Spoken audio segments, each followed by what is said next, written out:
মহানবী সাল্লাল্লাহু আলাইহি ওয়াসাল্লামের বিখ্যাত উপদেশ বাণী। ১. নেক নিয়তের গুরুত্ব। সমস্ত কাজ নিয়তের উপর নির্ভরশীল। সহিহ বুখারী। ২. উত্তম চরিত্রের মূল্য। তোমাদের মধ্যে সেই ব্যক্তি সর্বোত্তম যার চরিত্র সর্বোত্তম। সহিহ বুখারী। ৩. মানুষের উপকার করার শিক্ষা। মানুষের মধ্যে শ্রেষ্ঠ সে ব্যক্তি যে মানুষের উপকারে আসে। ৪. নরম স্বভাব ও কোমলতার প্রতি নির্দেশ। কোমলতা যে বিষয়ে থাকে তাই সুন্দর করে, আর যেখান থেকে কোমলতা উঠিয়ে নেওয়া হয় তাই কলুষিত হয়ে যায়। সহিহ মুসলিম। ৫. রাগ নিয়ন্ত্রণ।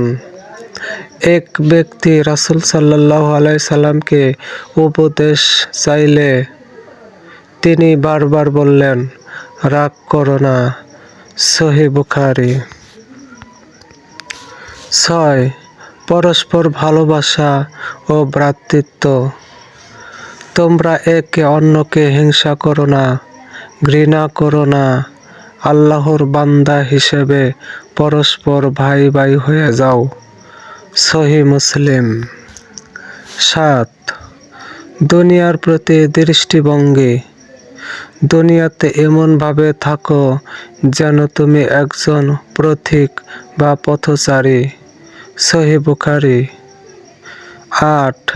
ন্যায় ইনসাফ প্রতিষ্ঠা। নিশ্চয়ই ন্যায়পরায়ণতা আল্লাহর কাছে নূরের মিনবারে থাকবে।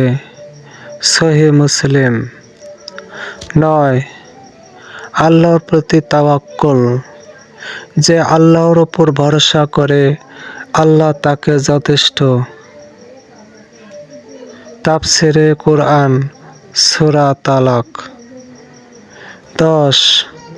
নামাজ প্রতিষ্ঠা ও আমানত রক্ষা। নামাজ প্রতিষ্ঠা করো এবং তোমাদের আমানত আদায় করো। সহিহ বুখারী।